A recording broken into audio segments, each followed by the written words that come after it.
I'm Josh. I'm Taylor. We're the Andersons. And this is Young and in Love.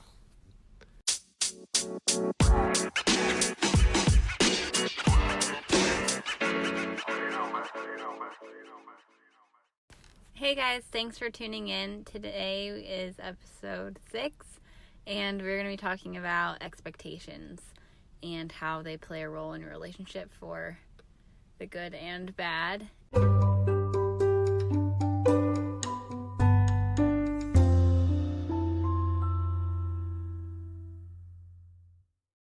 We're going to take a quick moment and highlight one of our sponsors, Anchor.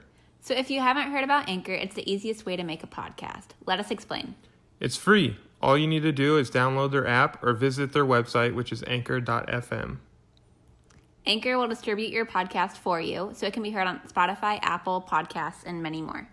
They will literally take care of all of the distribution services, so all you have to do on the day of is hit publish. There's creation tools that allow you to record and edit your podcast right from your phone using the app or computer if you'd much rather just use the website. You can even make money from your podcast without even having one listener. Yeah, without a single listener, they'll find sponsors that are willing to give you a chance and give you a shot at making money. It's everything you need to make a podcast in one place. So all we ask is that if you have a story to tell or a message to share, that you download the free Anchor app or go to anchor.fm to get started.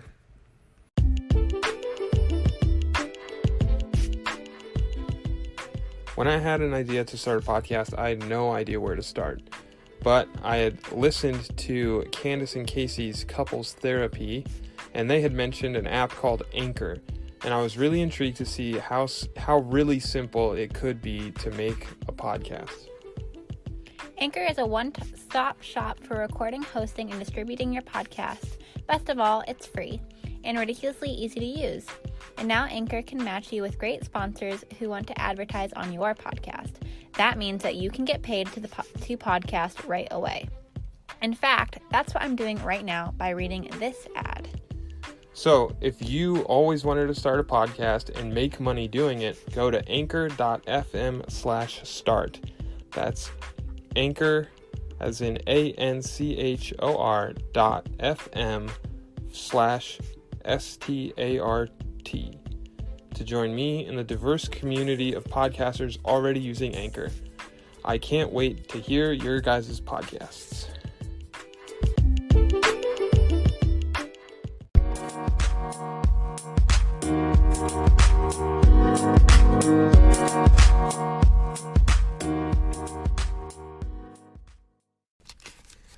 Okay, so today we're going to talk about expectations and what role they have in our relationships. I had a thought while driving the other week. Taylor wasn't in the car, but we had recently had sort of a disagreement of sorts. And I started thinking about why we were disagreeing, and it was just the fact that I expected her to act differently, and then when she acted the way she normally does, it annoyed me.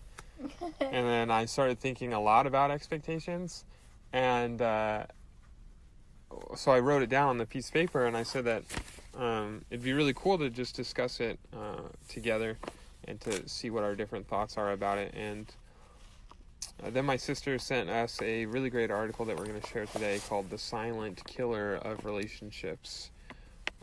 Who's that written by? Derek Harvey. Derek with a D, like Douglas. Yeah. This presentator, how do you say that word? Speaker. He asked the audience what they thought the biggest cause of divorce was. And Derek, who was writing this article, said that he rose his hand and said sex, money, and communication. So then the speaker answered Derek and says, wrong. Those are symptoms of the real problem. And then he goes on to say that the reason marriages end in divorce is because of one thing: unmet expectations.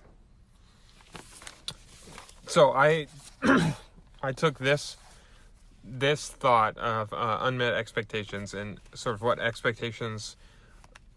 roles they lead in our life, and I stumbled upon this very brief article that I don't entirely agree with, but he led me on a path that I do agree with. So I'll share a couple thoughts from Jeremy E. Sherman. He has a PhD in what I would assume psychology, since he's writing for Psychology Today.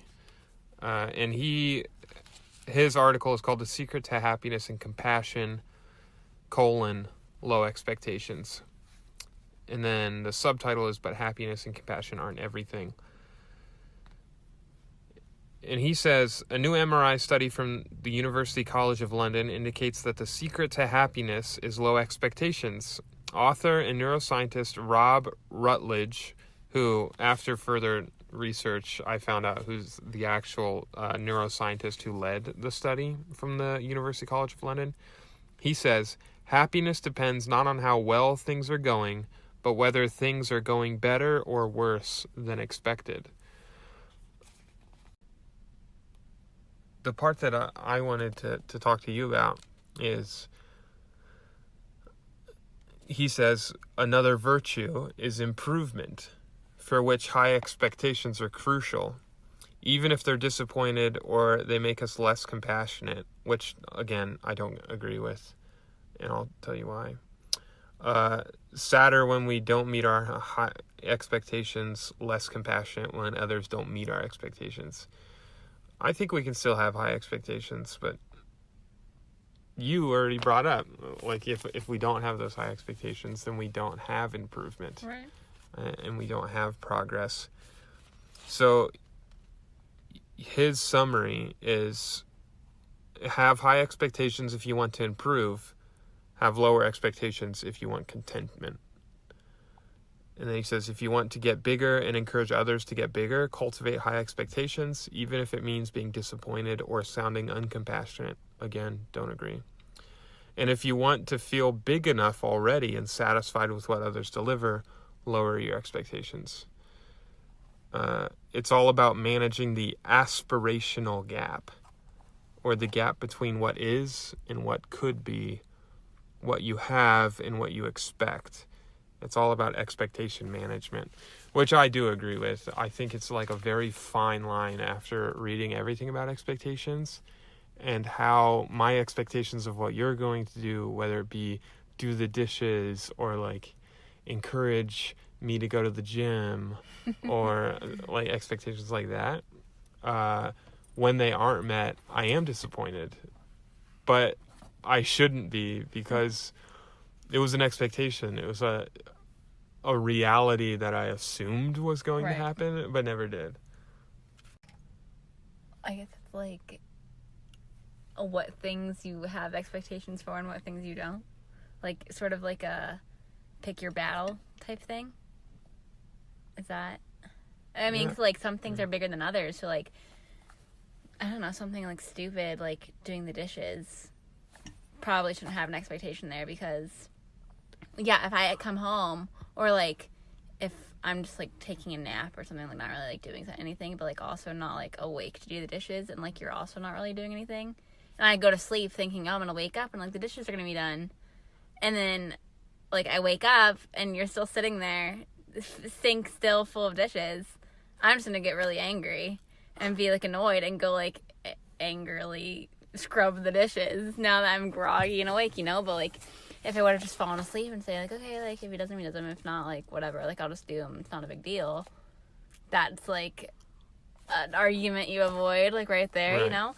But versus an expectation where, of more value, like, I expect that, like, we say, like, our prayers together, like, every night. Or something bigger, like...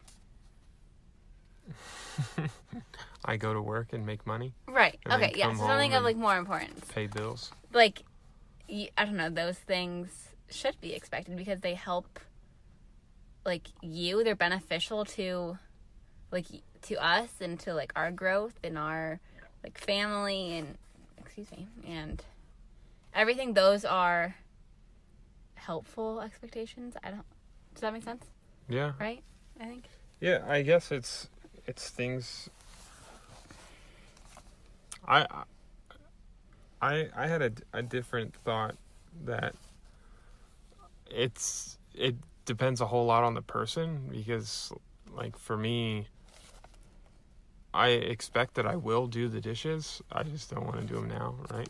Right. And I'm not saying that, yeah. like, I always manage my expectations that way, because I still struggle with those expectations, by the way. It's like... But I think we need to... For me, I think and obviously it's in my short time, and, like, I have met tons of people and seen lots of different life situations through service and helping other people get through hard times. And my observation is that we can have expectations of people when it's well communicated. My observation is that every issue that comes up in this world is either formed, like made by, or exaggerated through a lack of communication. I can agree with that. Is that if things were well explained, then people could understand one another. They don't necessarily have to agree, but at least they can come to the understanding that they have differing opinions. Right. Other than them, like two people storming off in opposite directions thinking, wow, that person's so dumb. I can't believe they don't understand me. Right. Or they don't understand what I'm trying to say. Whereas in this simple dishes example, if right before you went to bed, you said, hey, I'm going to fall asleep. Would you mind doing the dishes? In which case I am always going to say, yeah, I'll do them. And then you're allowed to have the expectation. Right. Because now we're at an understanding. So if we both have an understanding of what's expected, then I think we can hold each other to higher standards. And an example I actually wrote down about this is that Gus, I guess Gus wants out. An understanding or an example I have of this is that when we were dating, I thought to myself, wow, Taylor is a very diligent woman. Like, you're very diligent. Like, you would always go and do your schoolwork. You were like, oh, I have to go to the gym today. Like, I have to do this. I have to do that. And you would always, like, tick things off the list. And I was like, if I can marry a woman as diligent as Taylor, then I will never have to be diligent. Like, she'll keep me on track. Because my expectation was that in marriage, you have, like, the push, the pull, right? Like, oh, like, my weaknesses are her greatest strengths. Can you shut the door again? I mean, not completely wrong, right? Not completely wrong, but let me finish real quick. So the truth is, as now we're married and no longer dating and we spend every day together, I've come to the comes out. Yeah. I've come to the understanding that you're incredibly self-motivated. Like, you're incredibly diligent with the things that you love. Gus is going to lay in our bed. That's fine. That you're incredibly diligent with the things that, like, you care about. So going to the gym every day, staying up most likely ahead of schedule on your schoolwork, like, being nice to everyone around you, all of that diligence that comes, it's because, like, that's who you want to be. That's what you want to do. So you're incredibly self-motivated. Whereas, like, me, on the other hand, I am incredibly goal-motivated.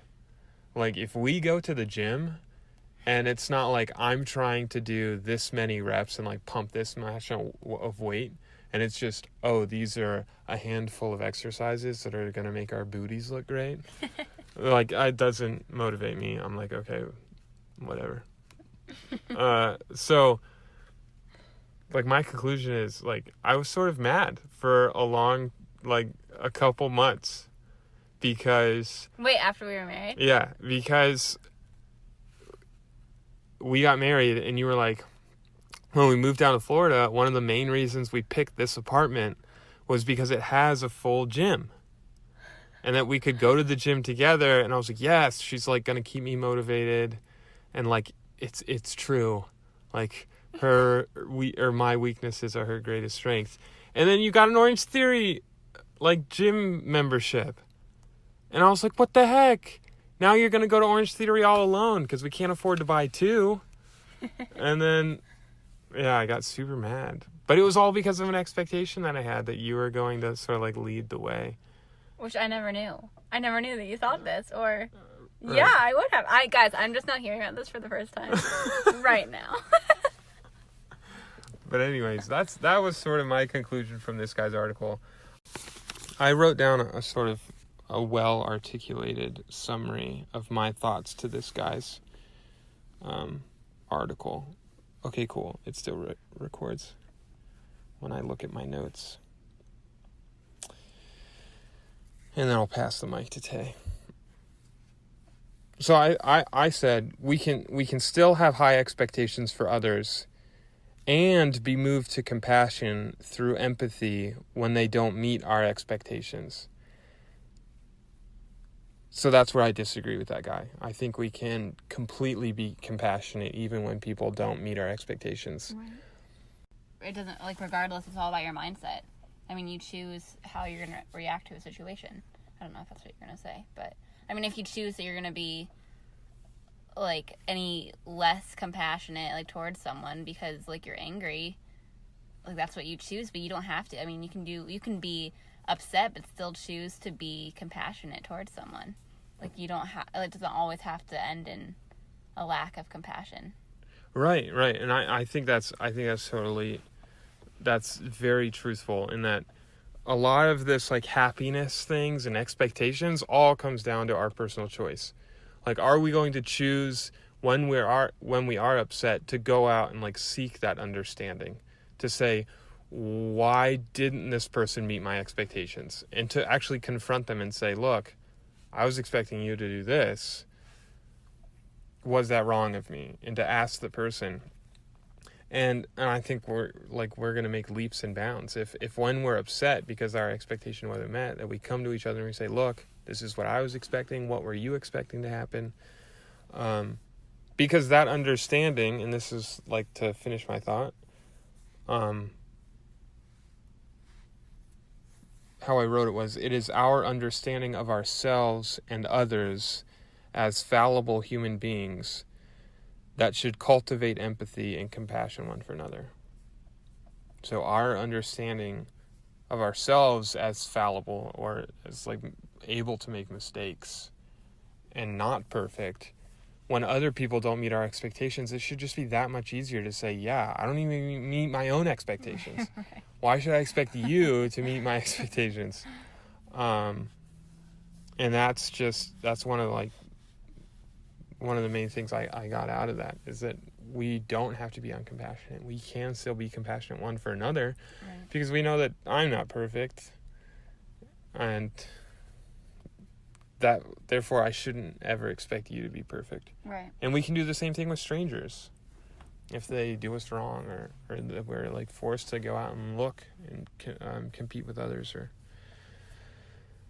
to cooperate with others and they don't meet our expectations, we can still be empathetic and show compassion towards them because of our weaknesses.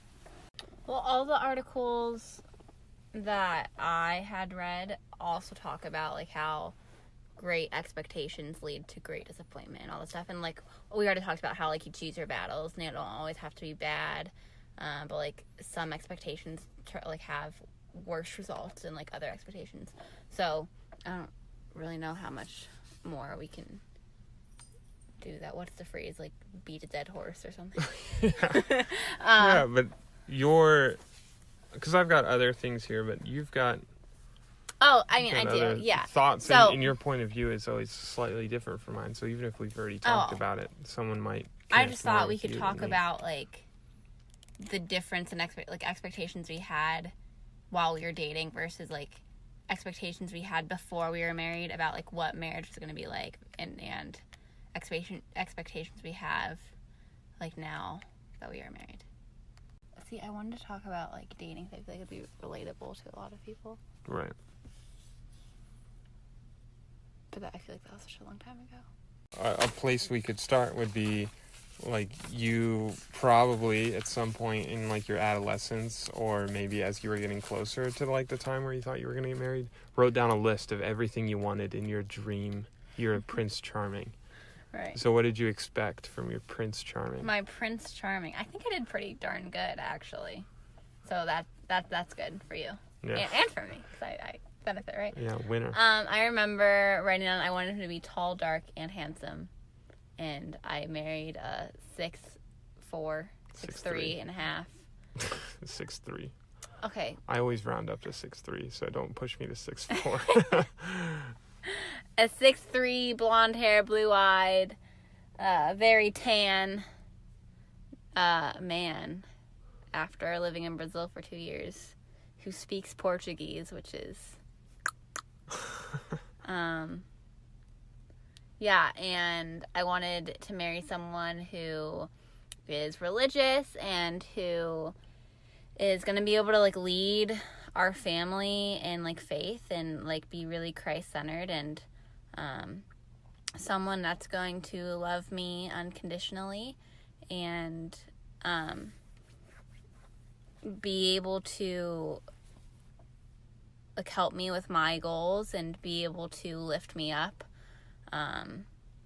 I wanted to marry someone who was funny, and Josh is really funny. Although, I think I'm really biased because I laugh at almost any joke he tries to tell, funny or not. Yeah. And someone nerdy. You're sort of nerdy. I'm curious. Yeah, and someone physically fit that was always going to challenge himself and be able to take care of themselves, and that, like, health, for the most part, like, would never really be a struggle in our relationship. So, pretty check, and check. Yeah. Were you let down on any expectations? Because you didn't like me the first date. Yeah, I did not. So what expectation did I miss? I don't know if you, like, didn't miss. I think I was so taken back because, like, guys, Josh is unlike any guy I've ever dated before. Just because, like, he's so observant and he can read people so well and be able to act, like, upon the things that he notices that,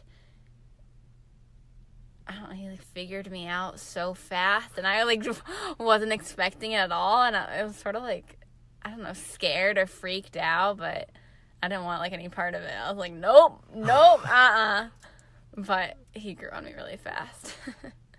Yeah. And I think... I want to say, just to interject here, that I grew on you so fast because I broke your expectations of what a guy was going to be. That is true. Yeah. And I only say that because of this other article I read, which is by a girl named Natasha, I think. Yeah, Natasha Koifman. I think it's Koifman. It's Fman. She's the president of NKPR, which is a highly regarded full-service public relations, artist management, and digital agency representing over 30 national and international brands with offices in Toronto and NYC. Per her Twitter bio. And she wrote an article about a mantra that she has. It's called "No expectations means no limitations." And she actually talked about relationships and things, and she says, it's important to note that having no expectations is not the same as having no vested interest in how your life turns out.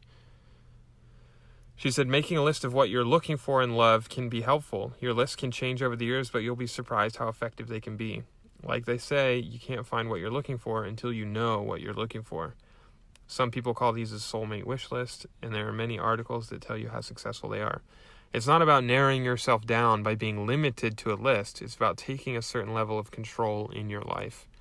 You can still be open to possibilities and live without expectations while being self-aware enough to know what you want. Checking things off a list should be a tool we use in addition to being true to our core feelings. When we approach our relationships with expectations at the forefront, we are living externally Instead, we should look within for the answers. In our gut, we know if something is right for us. So I think even though you had this like previous list of guys that you had been dating and sort of what they brought to the table, it's when I came in and was a little bit against that list, right, that you started to realize that, you know, this is probably what I do want. And then you had that checklist from, when do you think you wrote that Prince Charming list? Oh, it's probably like, it's pretty like basic. It got more detailed, but I was probably like 13, 14. Yeah, that's what I figured. Yeah. I have 3 sisters, so I assume that was, I remember that being about the age that they started talking about boys. Like dear husband letters. Dear husband letters, yeah. So I thought that was super interesting. And she said, taking the pressure of expectations away allows for more positive energy to surround us, which will help achieve more favorable results in life. So how can we focus less on the things we should be doing and more on the things we could be doing, whether in love or career? She says we can let go of our preconceived notions about who we should be with or what we should be doing with our lives by asking ourselves what we truly want and remaining open to what may come. This way we release the limitations that could otherwise hold us back. We can have a list of goals or of desires, and then we have to just expect that those things are going to change. Always have a plan. No matter what you're doing, always have a plan. If the situation changes, don't be afraid to throw the plan out. It had to be on my mission. Some sort of thing about teaching people. That you would always prepare a lesson to teach the person or to like help the person. Mm-hmm.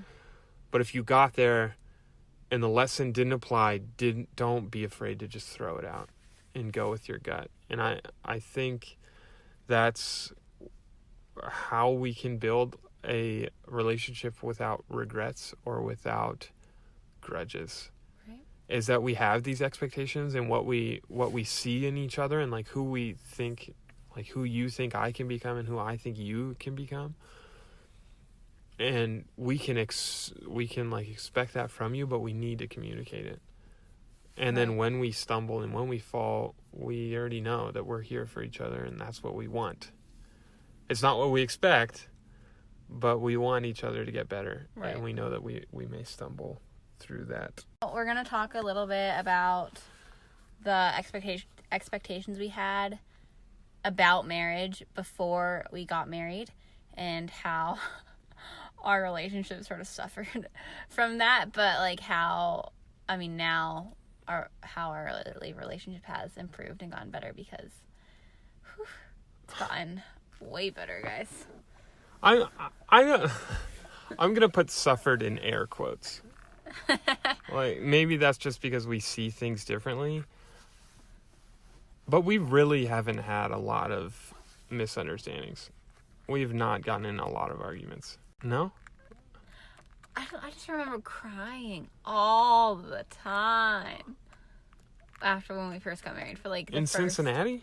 Yeah, like the first, how many months? 3 months? 2 months? Yeah, I guess.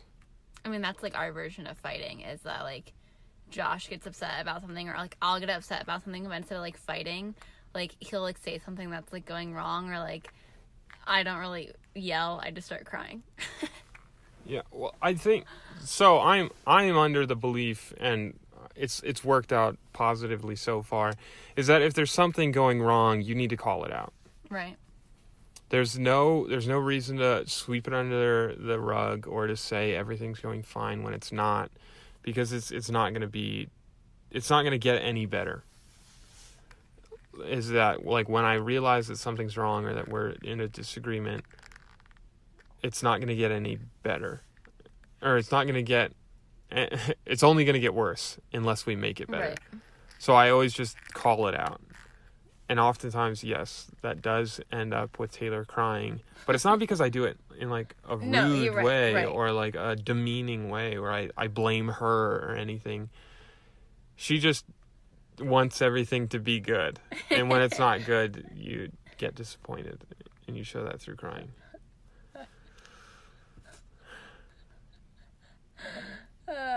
So the thoughts that I had about it is that everyone always tells me that the first week or the first year of marriage is terrible. But when I look back on our 6 months so far, I do not see it as terrible. No, it was not. It hasn't been terrible at all. Yeah, it is definitely trending positive. Right. Yeah. We are in a bull relationship Yeah. instead of a bear relationship. We're not tearing it down. We're building it up. We're on the upswing. Yeah. So invest now in this relationship. You can actually find this podcast anywhere you find your podcasts. Hint, hint. Subscribe, leave a comment. Old 5 stars on iTunes helps us get to the top of the charts. Thanks. But it's been overwhelmingly positive, and it happened again yesterday when I was at that church meeting. I've been married for 6 months. There's another guy there that's been married for like a month and a half. Oh, wow. And then the other 2 guys, 27 years and like 32 years or something married. So like very far into the spectrum. And both of those guys said, "Oh, I hated my first year of marriage." And all I keep thinking is like, they just kept looking at us go, "Yeah, just get through the first year. It'll all get better." And all I kept thinking was, it's good. Like it's trending well. And I almost thought like, wow, maybe I do need to do this podcast because maybe she'll have something else to say. But I mean, you do agree, right? Yeah. No, it's been great. Like, I'm happier than like I've ever been. Like, yes, like I said, like at the beginning, there's times when I was upset, but I think like that came with a lot of like personal growth too. Like, I think I've grown a lot. Like, hopefully you can like attest to this. Oh yeah. But me now compared to like me 5-6 months ago, I'm a lot stronger, like mentally, and like emotionally. I don't know. I guess this ties into the expectations. Like, again, like when we first got married, I had the like expectation that like now that we had gotten married, that I wouldn't need as much like assurance or like as much like verbal appreciation, which wasn't true. And so like when that you're still like, Taylor no matter what your last name is. And like that is not, still is not Josh's strong suit, but he has gotten incredibly better at it. But like at the beginning, like it just wasn't something that like was there that much, just because that like verbal assurance isn't what Josh needs, so it's not his first thing to think of that I need. And then I don't know, I think I just had like an assumption that like newlyweds just like are like physically intimate like all the time, like, and so in my head, like if that wasn't happening like that often, I'd get like sort of like upset because I thought like something was wrong. Like I was like, oh, like compared to like all, which I don't even know if it's true or not, but like in my idea is my head, like all these like couples that just get married are like banging all the time, and like if we like aren't, then we're the ones that are like something's missing, or like we're just different in like a bad way, which isn't true at all. And I think after like I realized that like we're just fine with like how that is going, then it's good. Yeah, then it's good. Every relationship's different on that aspect, but you don't have to compare like your physical relationship to the people around you. Right. It's just, your relationship needs different things than other people. Right. I actually wrote a quote, and I never thought we were actually going to get to this, but I was watching the Joe Rogan and Elon Musk interview the other day, and they both threw out these like influential phrases, and one of them is by Theodore Roosevelt, and he said, "Comparison is the thief of joy," which is what you were talking about. Right. And I think when we talk about our relationship, I always think, wow, like it's been an incredible experience so far, and it's only getting better. We're only getting like understanding each other more and more as we work through these misunderstandings. And I really do call them misunderstandings, not just me saying misunderstanding to not say we got in a fight, but they truly were misunderstandings. Right. And when we compare ourselves to other people, then we lose sight of that joy that we could potentially be having. Right. Which is what that girl had said. It's not this article, but that as we lose track of those expectations that are unjust or undeserved, we'll gain more insight on the opportunities that life has to offer. And right. I think we're seeing that more and more every day. We are. And I think looking back, when I think about the times where I was getting upset, it was, most times was because it was some sort of comparison I was doing to like other people that I saw that might not have even been true, just what appeared to be true. And so I assumed that was reality. And then if it wasn't present, like with us, and then I got upset about it, which really doesn't have any ground to stand on because I didn't even know if it was true to begin with. But then again, it doesn't even matter because it wasn't our relationship. Right. Like, so, I think I've gotten a lot better about that and just like I wouldn't say not caring about what other people do, but just not like letting my like opinions or what my perceived reality about someone else his relationship have an effect on what our relationship currently is. Yeah, that's a really good explanation. In conclusion, I wanted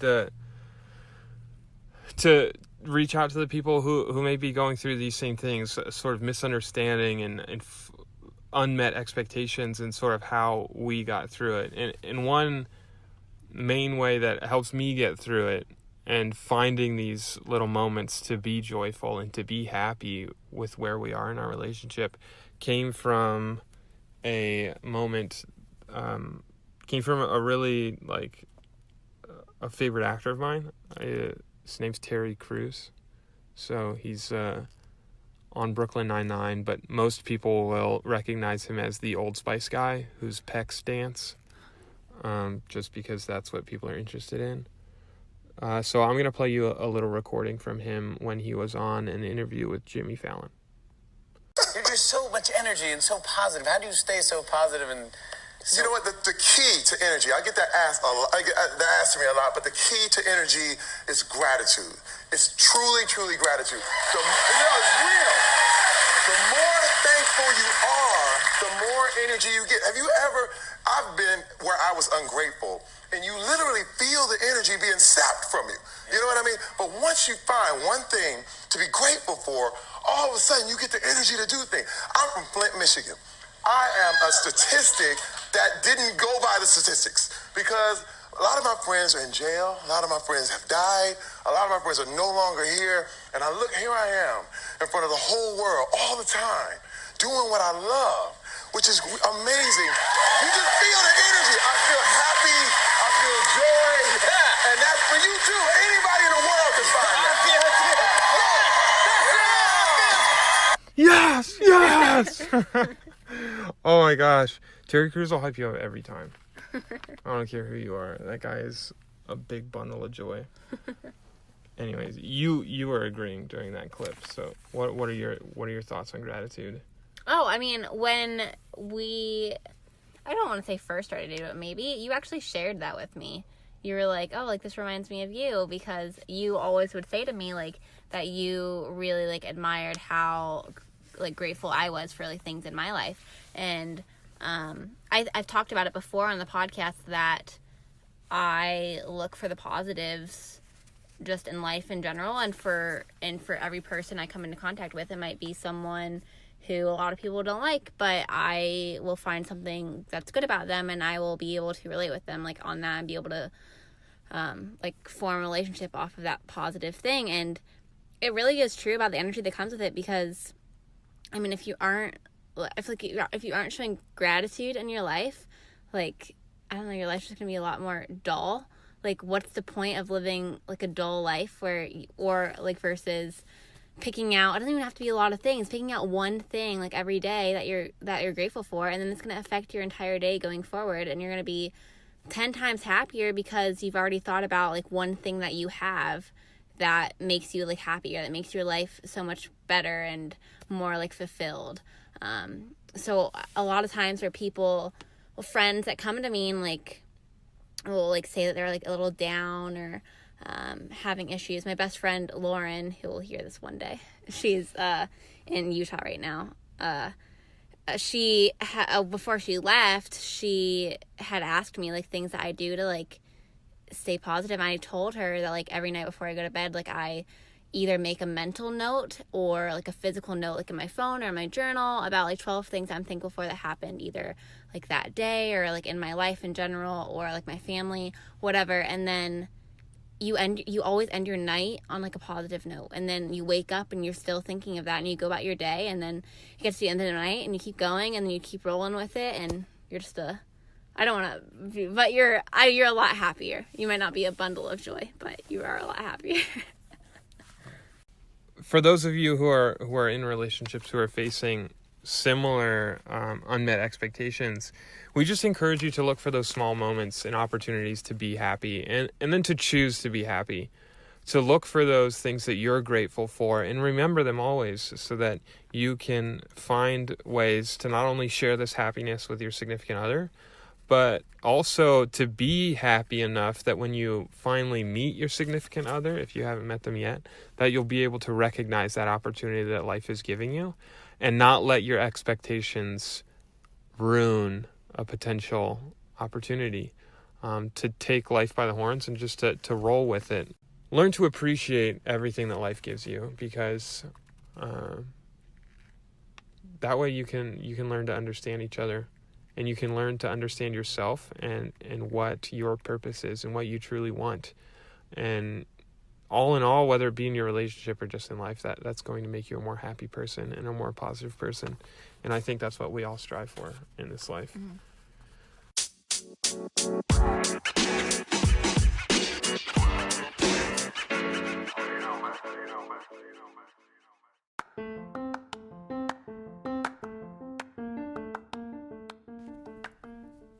Next week, we are going to be talking about strong relationships, specifically how we have moved past these expectations and are building a relationship up, and the things that we do that make our relationship strong. Yeah, just what we're striving for, or what we've begun to talk about, how we think we're going to make our relationship stronger. Right. So we are going to be reaching out to couples that we look up to, people that are our age dating. So Luke, Erica, probably going to talk to you. Cindy and Dennis, probably going to talk to you. Just to name a few. So don't be shocked when we ask for your feature on the podcast. Thanks to all of you who've made it this far in the podcast. We really appreciate all the support that you guys have been showing, and how you guys have reached out with not only positive feedback, but also a little bit of criticism and how we can become better. We want this to be as enjoyable for you guys as it is for us. So give us your feedback. Let us know what you're thinking. Also, leave us a message on the Anchor app. Download it. Josh also made an Instagram page for our podcast. I'm not sure what the handle is. Yeah, the handle on all social medias, because I wanted it to be uniform, is Young Love PC, as in podcast. So at Young Love was obviously taken because there's a lot of young lovers in this world. So at Young Love PC, that is Instagram, Twitter, and also Facebook. The Facebook page is also called Young Love PC, so that it'll be uniform across all platforms. You can find this podcast wherever you get your podcasts. Please subscribe so that you know when we post new episodes. We are moving towards a 2-episode per week platform. One longer that we are always aiming to put out on Sundays. But sometimes life happens. So here we are, Monday night. Yeah, and we don't get paid for this, so it's just for fun. So it's not like we're bound by some sort of production schedule. But we do want to become more consistent. So expect it on Sundays, and then a bonus episode throughout the week of about 10 to 12 minutes. And then these episodes on the weekends will be a lot longer. We love you guys, and we appreciate all the support, and we can't wait to hear from you. How do we want to close it out?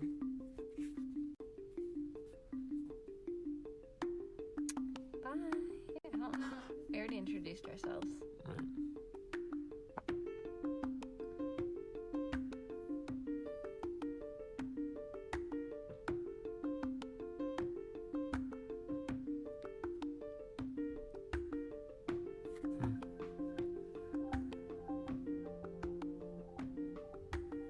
Yeah, just say bye.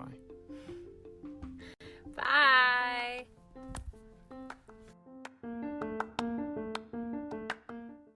We really appreciate all the support that you guys have been showing, and how you guys have reached out with not only positive feedback, but also a little bit of criticism and how we can become better. We want this to be as enjoyable for you guys as it is for us. So give us your feedback. Let us know what you're thinking. Also, leave us a message on the Anchor app. Download it. Josh also made a Instagram page for our podcast. I'm not sure what the handle is. Yeah, the handle on all social medias, because I wanted it to be uniform, is Young Love PC, as in podcast. So at Young Love was obviously taken because there's a lot of young lovers in this world. So at Young Love PC, that is Instagram, Twitter, and also Facebook. The Facebook page is also called Young Love PC, so that it'll be uniform across all platforms. You can find this podcast wherever you get your podcasts. Please subscribe so that you know when we post new episodes. We are moving towards a 2-episode per week platform. One longer that we are always aiming to put out on Sundays. But sometimes life happens. So here we are, Monday night. Yeah, and we don't get paid for this, so it's just for fun. So it's not like we're bound by some sort of production schedule. But we do want to become more consistent. So expect it on Sundays, and then a bonus episode throughout the week of about 10 to 12 minutes. And then these episodes on the weekends will be a lot longer. We love you guys, and we appreciate all the support, and we can't wait to hear from you.